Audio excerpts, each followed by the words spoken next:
Welcome to Shift, a college admissions ACT, SAT, and CLT podcast for a changing world. I'm Tyler, the founder of Achievable, and we have an affordable ACT and CLT courses that include everything you need to ace your exam. A full textbook, tons of review questions that are backed by our memory-enhancing algorithm, videos on key topics, a built-in study planner, and full-length practice exams. You can get a free trial by going to achievable.me, and if you like it, use the code podcast to get 10% off. Now, let's get started. Today we've got Jim Pierson with us. And Jim, I'd love if you can introduce yourself and where you're from. Thanks for having me. Yeah, my name's Jim Pierson. I'm the Senior Regional Manager with University College Dublin. So UCD is an Irish public institution based in Dublin, Ireland, but obviously I'm not Irish. I don't have the accent or anything, I'm sure, much to everyone's disappointment.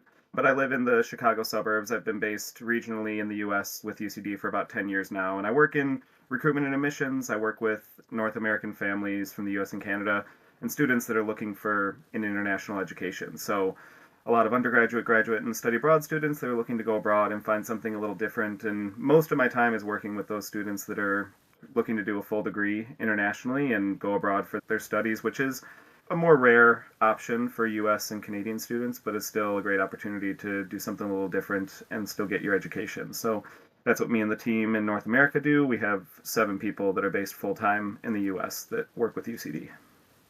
Great. Yeah, and today we're going to be talking about basically what you do, right? Which is having US students go internationally for college. And we've covered a ton of stuff on this podcast, and surprisingly, this has not come up yet. And I'm really excited to go through this today. I think let's take it from the top, right? First off, why do people in the US want to study abroad? What are Yeah, kind and of the it, typical reasons that you see? Yeah, it's absolutely a more niche option. Most students stay really close to home. There's tons of great opportunities for university studies in the US. So a student graduating high school is more likely to stay closer to home. And if they're looking for something a little further away, there's so many opportunities in the US that you can go to the other side of the country and still be far from home and still get that great education. But I think in the Yeah, 10 years the I've been US is doing it, also really big, which yeah, like it's like from LA to Boston is probably the same as from Lisbon to Moscow. It's just yeah. the US is a very large country. Yeah, and if I'm talking to students from Boston, going to Dublin is about as far away as going to LA, honestly. So the time zone change is pretty close, the miles is pretty close. So there's really not a huge change in that, but the cultural change is the big difference. Although I guess you could argue there's a big cultural shift from Boston to LA as well. But No there Air is a, One in yeah, Ireland, right? exactly. Yeah, so big difference, Starbucks versus Dunkin', so that's a big change there. But yeah, going internationally is not as popular an option, but it grows in popularity each year as students find opportunities and want to do something a little bit different. And we'll get into it, but there's a lot of things that you can do abroad that you can't do when you stay in the States. So courses that are available abroad or that might be a better fit if you're going abroad, if you're looking for a very specific course. And then the opportunity to do a really focused education. I think one of the draws we get from students that are really academically focused is that if you're going to most countries abroad for a public institution, there's no general education requirements. So if you study physics, you never take another history class again. If you study English lit, you never take another math class again. And students really appreciate that focus and that directness and going straight into their courses.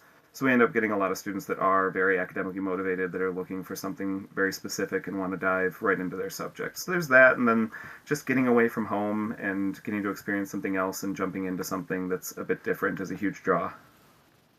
I don't know if this is an offensive way to phrase this, but how many people are eat, pray, love people? Like they're just like, I've always dreamed of being in country X, and this is my chance to do that. Yeah, it's one of the running jokes in Ireland is the amount of Americans that'll go over and say they're Irish and their ancestors move over in the 1850s or 60s or something, so their connection's honestly a little tenuous. So we do get a lot of students that they have some Irish connection. They grew up in Boston or Chicago or something, and they're used to celebrating St. Patrick's Day in the American fashion and want to reconnect with the homeland. And then there's a lot of students that have no connection to Ireland at all, no real background in it. They're just looking for something that's not the same as what everyone else is doing, and that's always a big draw as well. Yeah, and I think also a nice thing about it is that it is in the EU, but it is 100% English speaking. So I feel like if you're looking for the ability to travel around the EU, but you don't necessarily want to go to school in France and deal with the fact that you don't know any French, could be a decent option for that. Yeah. Yeah, it is. And since Brexit, like I said, I've been here since 2015, and the world's changed a lot since 2015. And Brexit is one of those big things that really shook up how students consider their options, because the UK is a huge country and always a big draw for international ed. But that access to the EU, and there's the opportunity for travel and kind of the integrated nature of the EU, but on a practical level, like we offer exchange programs and research funding and scholarships for students that are available because of the EU that you can't get access to at a UK institution in a lot of ways. And that kind of big difference is another reason that students are looking more to Ireland. It's a small country. There's only 4.5 or 5 million people in Ireland, but it's growing in popularity because of that. And yeah, the English speaking option. And that's something that a lot of students and families have to consider when you're going abroad. There's tons of options, and you can study in English in an English speaking country, you can study in English in a non English speaking country, or if you have the language skills, study in another language. But that's the whole other layer of questions that students and families have to navigate their way through as they're looking to go abroad. Is you get the same college options as if you're staying in the States. You can go to a school in the country or in the city, you can go to a big school or a small school, but then you have this other layer of questions you got to work through and figure out where you fit in. Yeah, and that's a good segue to my next question, which is what are the people that are a good fit for this? Certainly, I'm sure, if you are Italian and went back to Italy half a dozen times while you're growing up, you might feel like you're a better fit going to Italy for that reason. But I feel like there's more general reasons that are probably just like what type of student is going to succeed in this environment.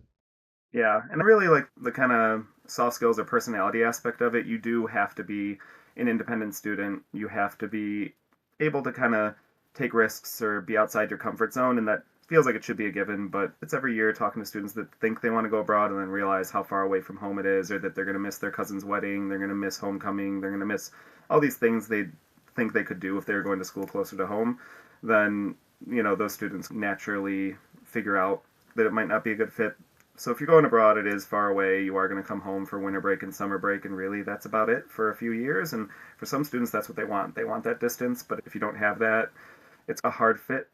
And then I think academically, like I was saying, you do have to be very focused to go abroad. And the big distinction, like I said, you don't have general education requirements when you're going to international universities, but the flip side is that it's much harder to change your major. Because if you do a year in politics and realize you hate it, you've done 1 year of nothing but politics. So if you want to switch over to archaeology, you've done no overlapping coursework. So you start over from year one in a brand new subject. So there's not really typically the options for an undecided major or interdisciplinary studies like you'd see in the US. So you really have to know what you want from day one. Otherwise, it's going to be a pretty tough adjustment.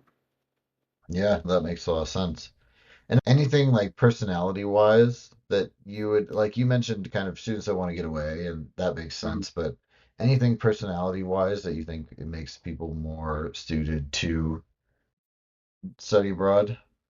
I think the kind of flip side to the academic focus is if your idea of university is from US movies like Animal House or something like that, then you're not going to find that same thing going abroad. There's no fraternities or sororities outside North America. You don't get like the big college game days. If you want a Big Ten or an SEC kind of experience, you're not going to find that no matter how big the school is outside the States. So if that's your idea of what college will be, it's going to be a different experience. There's still great social options and ways to get involved in sports and that, but it wouldn't be the same as going to a Big Ten school. Like I went to University of Illinois, Urbana-Champaign, and it's a different experience because of the way U.S. universities have their culture. So you got to be open to that other culture, that difference, and adjusting to that. And I think having that personality of being, I don't know, worldly minded and wanting to engage with people from other cultures, wanting to put yourself in a new environment and figure out how to thrive there. I think that's the students that naturally gravitate towards this option. Yeah, would you say the culture is more like US graduate schools where like it's mostly about the work, like there's social stuff, but you're just there for the school part, whereas like a lot of American undergraduate universities you're there for the social part and like the school is secondary, right? It Is feels that like that is for sure. yeah. Yeah, and I think part of it is that academic focus is you're going into a 3 or 4 year degree and you're taking nothing but linguistics courses. So you're with the same students for 3 or 4 years because you're all taking the same coursework. So it almost feels like a cohort. So in that way, you also get that kind of grad school feeling of being with the same group of people for multiple years in a row doing this program, which is can feel a little claustrophobic sometimes. And that's where it's finding other outlets, other ways to get engaged, because it can feel more focused than a US university. So you have to get outside and do something different. And that's where, like I said, we have sports. They're not doing sports in the US, but you can still join the rugby team or the Olympic handball team or something like that if you want to get to know other students and learn something new. That's where it's worth putting yourself out there and meeting students from other areas of the university. Otherwise, it will feel kind of siloed and narrowly focused. Yeah. Yeah, it makes a lot of sense. So then let's talk, I guess, we're touching on it anyway, so I want to dig into it officially, right? What are the pros and cons of doing this? What are the advantages and disadvantages you think? And I'm sure it changes by person, right? But let's maybe start with what are the big advantages that you try to share with people that are interested in college abroad?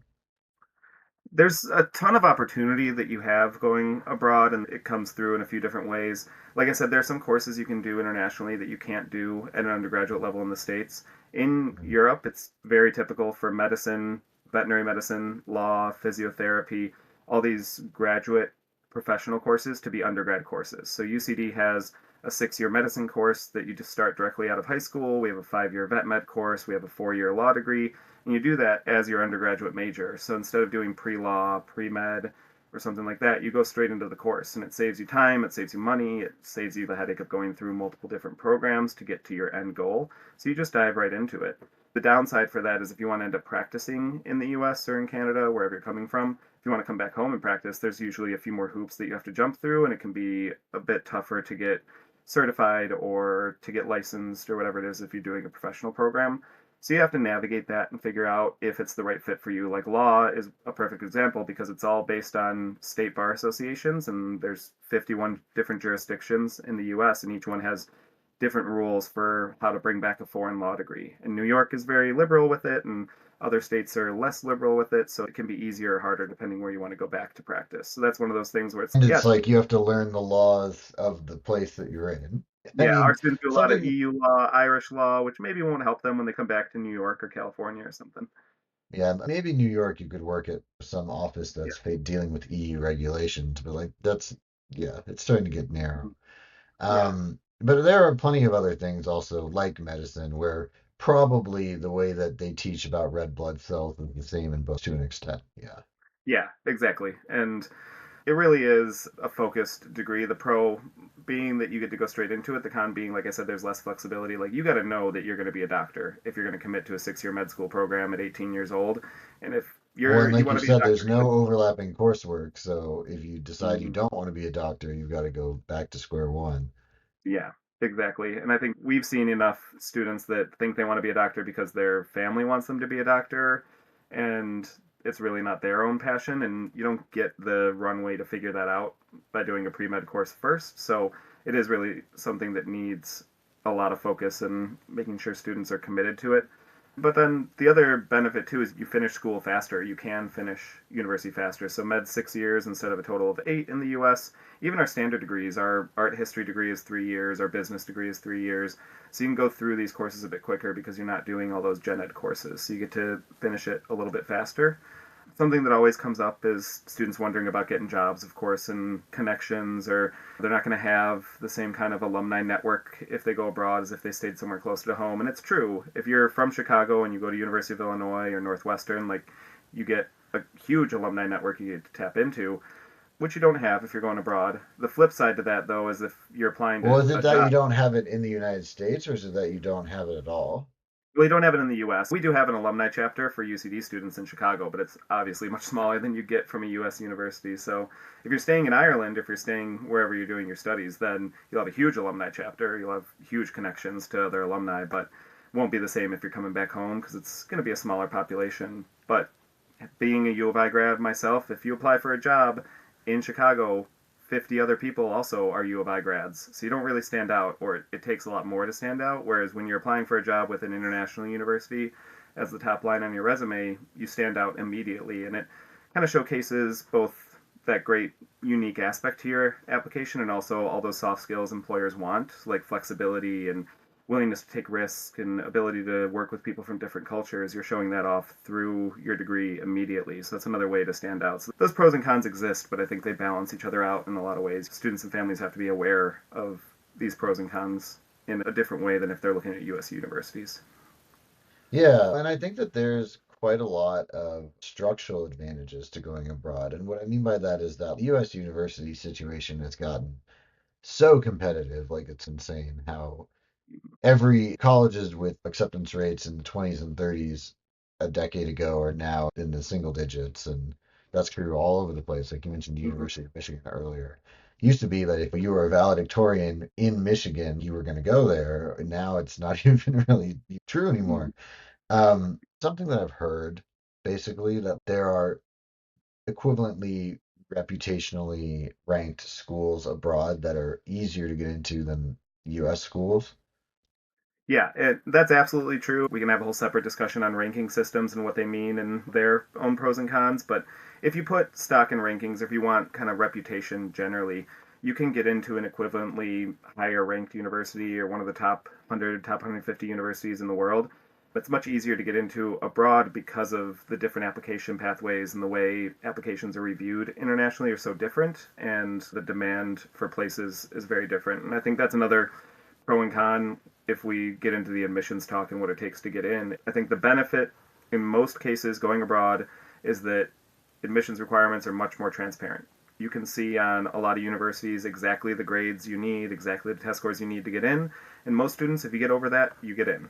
The downside is it's far less flexible because it's not holistic in any way in a lot of cases. So if you need a 3 on AP Calc to get into a course and you got a 2, you will not get in. And there is no extra essay, there's no extracurricular that you can do that will make a difference with that. Hmm. But the flip side is if you have all the requirements, you get in and you're good to go and you don't have to worry about it. And it's not this kind of tough situation that U.S. students are in going to U.S. universities where it's, I don't know, was I in enough clubs? Did I do enough extracurriculars? Is my essay good enough? That whole admissions setup is so completely different in Ireland and the UK as well, and a lot of other places that students are looking at. Yeah. Well, and I think also it's certainly true if you're trying to go into that country, right? If you're trying to live in Ireland and you go to one of the top five universities in Ireland, and also that university is equivalent to University of Michigan in the US or something, I think that the Irish companies and the Irish people will recognize UCD a lot more than Michigan, for instance. Mm-hmm. Absolutely. And that's another thing, like access to a foreign job market in Ireland and most other countries. If you get a degree from a university in that country, you get to stay and work for usually a limited amount of time, 1 or 2 years, depending on your degree in the country, without needing any additional visa. And typically, if you are a US citizen without any other citizenship, you can't just up and move to another country and start working. It's far more difficult. So you get this whole other job market you get access to, and then you have a degree from a university that jobs employers in those markets will understand and value and know. So I think that's a great benefit to students that are looking for that opportunity. Yeah, great. And let's talk just about the different pieces of this, right? So let's say you're like, okay, spiritually, culturally, I want to go abroad. What are the implications as far as the key pieces of the college admissions process? What are the financial implications? How is it going to change your student life? How does it change? You already mentioned that you need to pick your degree pretty seriously ahead of time. What other kind of things are there that you have to consider? Yeah, absolutely. And there's a whole bunch of layers to this. And when I talk to students and families, I usually say if you're looking to go abroad, you need to start your research a little bit earlier than if you're staying closer to home because you have to learn a different system and a different process. And I don't know, I feel like students are starting their college search process too early these days. I don't want to contribute to that. If you pick up thinking you're going to go abroad in December of senior year or April of senior year, you're going to be way behind the game and you're going to have to be playing catch up a lot. So at least a little bit earlier reach out to someone at a university and start getting those questions answered of what you need, what the differences are, because there are a lot of layers to this. The academics and the application part, you do need to know what you need to get in, and like I said, it is very strict.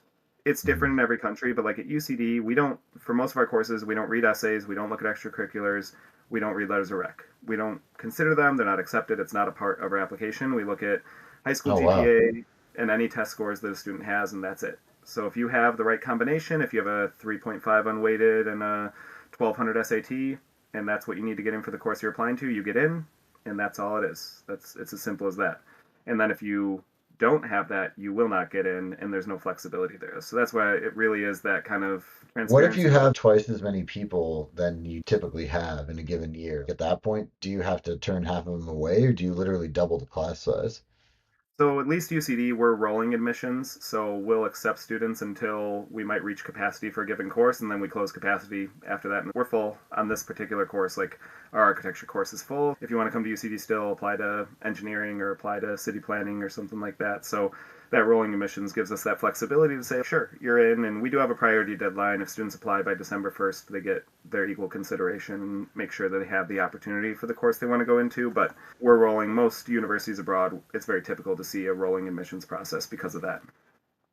That's so interesting that you guys literally don't even look at extracurriculars or anything like that because that's become almost the focal point of US Mm-hmm. schools.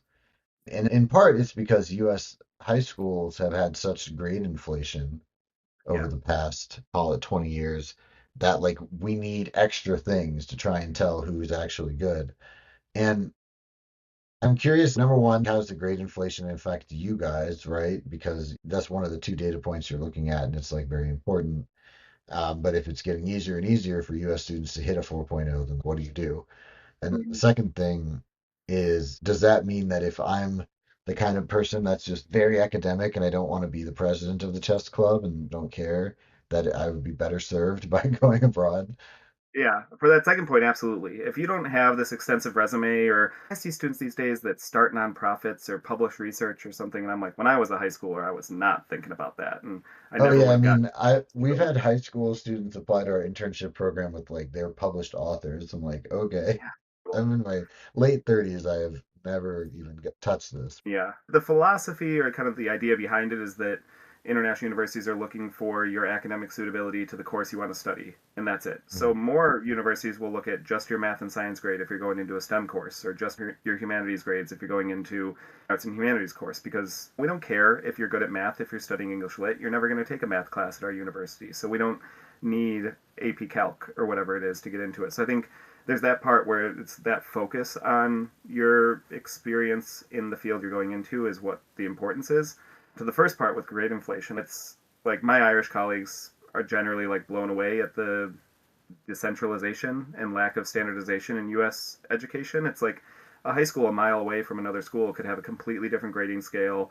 The grades that you get mean nothing compared to this other high school because it's all non-standardized and it's all random. So that's where you'll also find far fewer international universities that are test optional or test blind or anything like that. So it's much harder to find that because international education is typically very standardized. Irish students all take the same set of exams across the whole country. They get the same grades and the same score at the end of that, so everything is the same across the country, and it's not even the same within the same city in the US. So it is much harder to find something like a test optional university abroad. There are still options and there's a little bit of flexibility built in there, but it is tough because, yeah, the grade inflation is real and makes it a tough adjustment for us looking at students.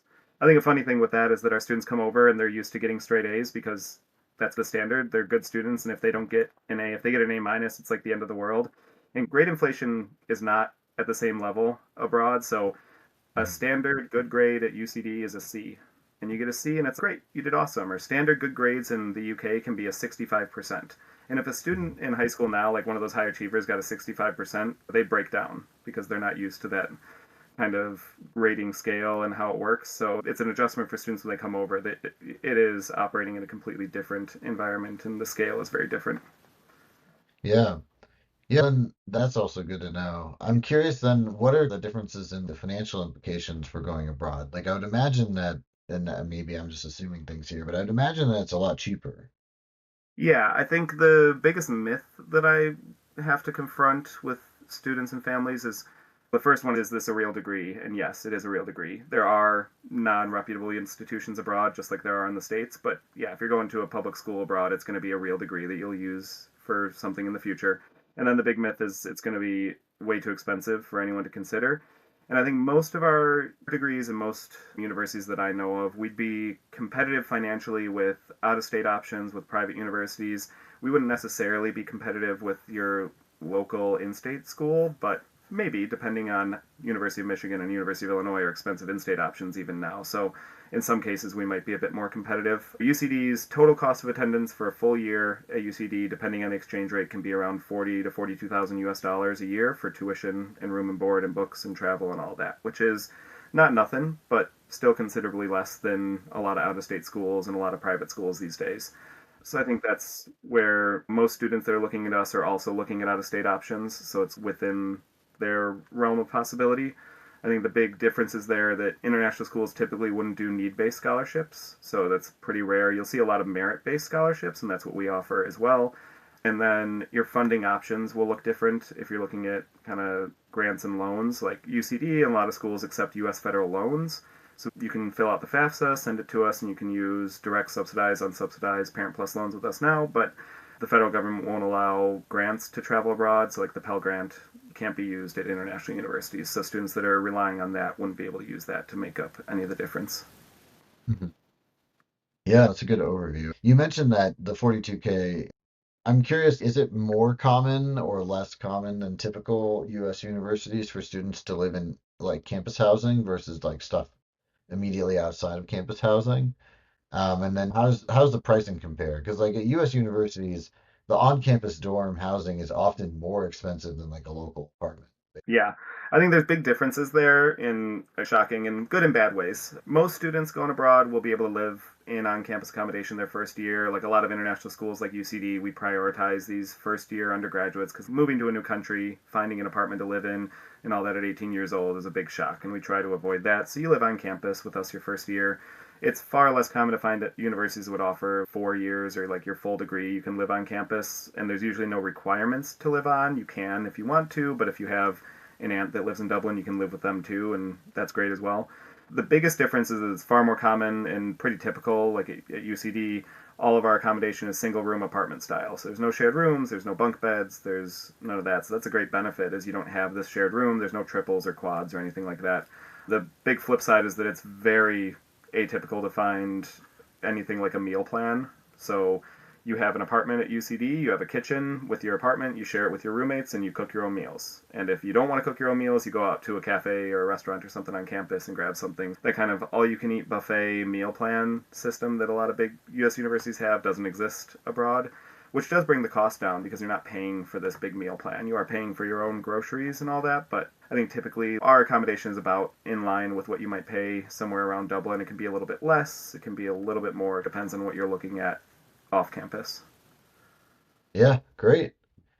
And then just general differences in student life and the experience, right? It sounds like you try to keep at least give the international students at UCD community with each other as a start, and then kind of how do you integrate them into the rest of the students? Yeah, and UCD is a big school. We have about 30,000 students, and about a third of those students are international. We have around 8,000 students from 150 countries outside Ireland, so it is a diverse place, and there tends to be, like, we have an international student orientation the first week of term before class starts.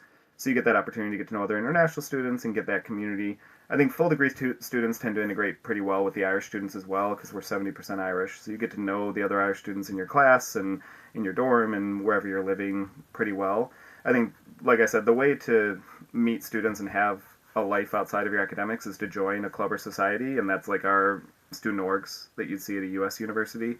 Is joining anything from board game society where you play board games on Thursday nights to joining a sports team and learning something, whether it's a new sport to you or something you play at home. But I think the big difference with sports is that it's all club teams, it's all student organized and student led, so it isn't anything like the NCAA that we have in the U.S. It's all more additional experience on top of your academics. It's not your whole life. Great. Yeah, and then anything else like differences between US and Irish schools that we haven't covered yet before I move on to the logistics part?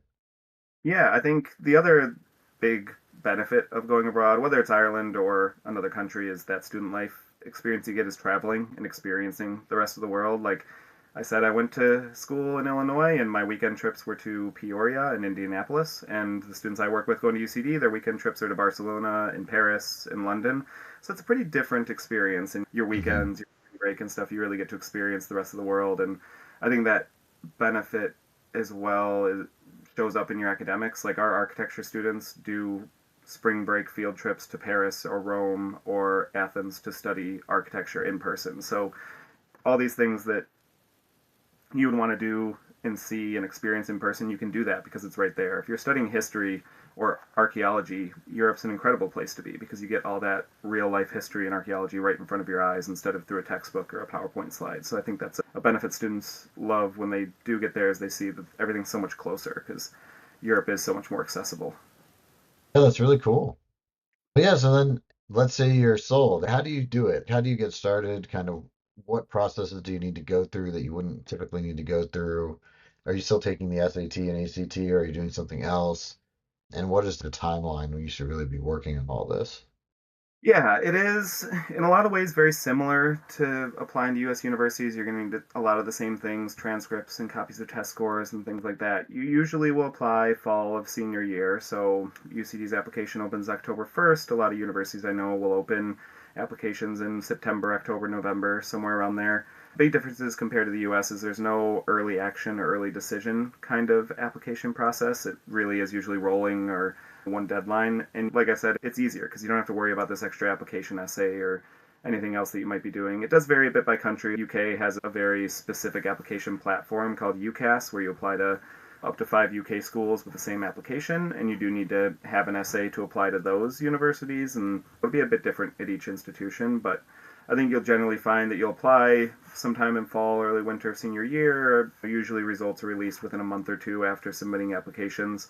I think most universities, like UCD, we follow the May 1st deadline, so that traditional decision day, we let students have until May 1st to make a decision if they want to accept or decline.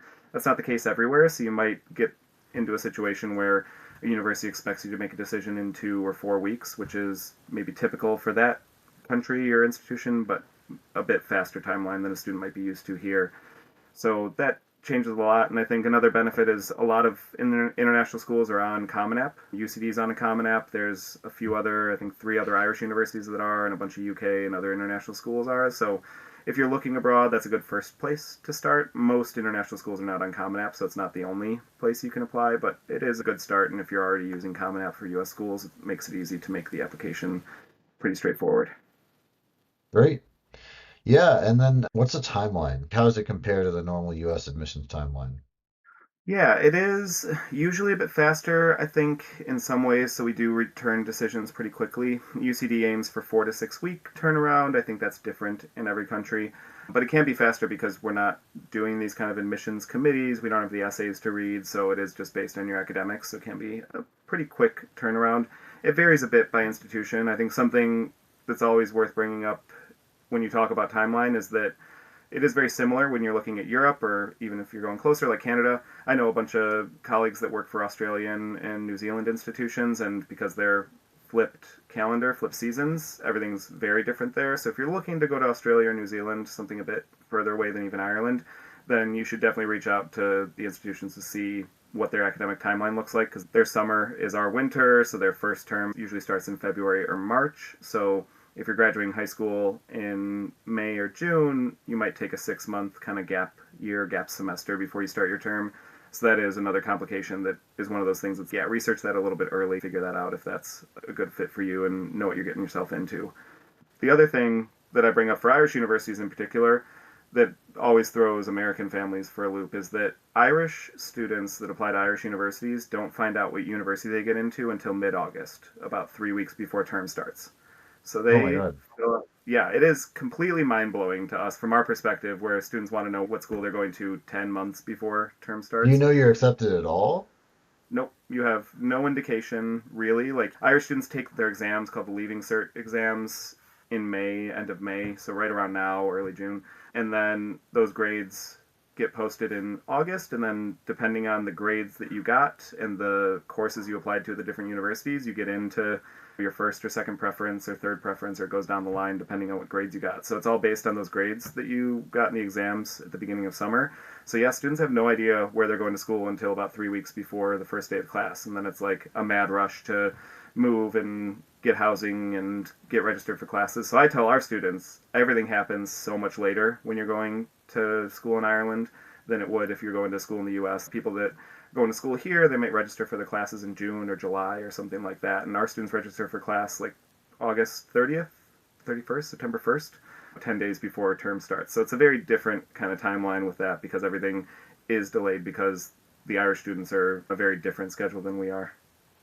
Yeah, I could see that being really stressful if your first choice is to go to an Irish school, but I think you have to commit to an American undergrad way before August. Yeah, so it's far rarer for an Irish student to look to the US or something for a degree, but that's why we have a different application timeline for our US students going to Ireland. They'll get their decision in as early as November, December of their senior year, and then they can commit and accept their offer by May 1st, and then they have that summer to prepare and get ready to transition over to Ireland. So it's a very different timeline Okay, that for makes more sense. I was just thinking that it's like you had to basically not commit to a US school until 3 weeks before any school starts. Yeah. no, that's just the Irish students and the EU students that are dealing with that kind of delayed timeline. But the non-EU students, the Americans, they're operating on the same timeline as they would for most US schools, and they'll know by May 1st usually if they're going to get in. I think the flip side is that we can accept applications much later than US schools. Like our applications are still open.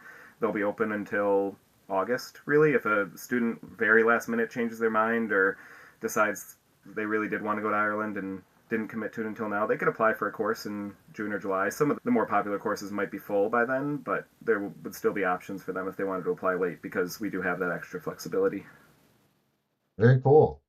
Are there any kind of overarching trends or changes that have been going on in this sort of whole process as we're getting into sort of the middle of 2025 here?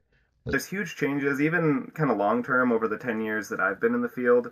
So 10 years ago, we had a fraction of the students and a fraction of the interest in going abroad. I think it's just not a norm in the States for students to look outside the country, like I said.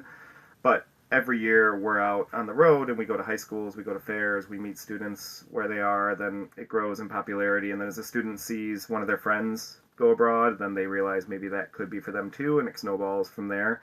And then there are far more international institutions that are based in the US than there ever have been. I've been here for 10 years, always based in Chicago.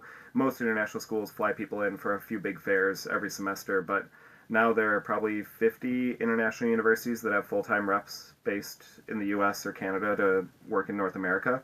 And when I started, there were 8 or 9 universities maybe. So it was pretty rare back then to have someone like me working in country like this. But students have so much more access and opportunity to ask questions of someone local to them, to meet someone in person, to chat with a rep at a fair from Italy or France or the UK or something like that. So I think that's a huge change, and we've seen this growth of interest because there's so many more international institutions that are recruiting here that weren't when I started. That's the Yeah. long term view. Short term, there's been huge changes. I think we saw a huge increase after COVID and as people started opening up more. In my personal theory on why we saw a huge boost in applications in 2021, 22 was that students just had cabin fever and they wanted to get as far away as possible as they could from home and from their parents because they had been stuck at home with them for so long. And, get me out of here. I'm going anywhere else. But we did see a huge jump after COVID of students looking to go abroad, and that might have been part of it. And maybe they spent some time close to home just researching options, finding something they wouldn't have found otherwise. But there's been a big increase since then, and every year the number of students goes up and the increases grow, and then it's finding that interest and finding the students that are a good fit and that it makes sense for them to do this. Yeah. Great. I think we've learned a lot today. I feel like there were a lot of really good things in this episode, and I'm just wondering if there's anything that we haven't covered that you wanted to make sure we talked about. Yeah, there is a lot to talk about on this topic. It is, like I said, the full big picture scope of looking for a university and then adding in this whole other dimension of going international and going abroad. I think it's, like I said, really important to reach out to someone like me if you have these questions, and especially if you're, I don't know how to phrase it, maybe an edge case or maybe atypical applicant, then it's really important to reach out. If you're a homeschool student, if you have citizenship with another country and you want to explore going there, if you've done college experience, if you're in community college and applying, if you're looking to transfer, all those cases, it's really worth reaching out because it'll be very individualized. And we have a lot of ways to welcome students from all different backgrounds, but it's going to be a very different process if you have a kind of different educational background than the typical student you might see. Yeah. Yeah, it's good advice. Thank you so much. This has been Shift, a college admissions podcast for a changing world, hosted by Tyler from Achievable with Jim Pierson from University College Dublin. And you can get a free trial of Achievable's ACT and CLT courses by going to achievable.me and use the code podcast to get 10% off.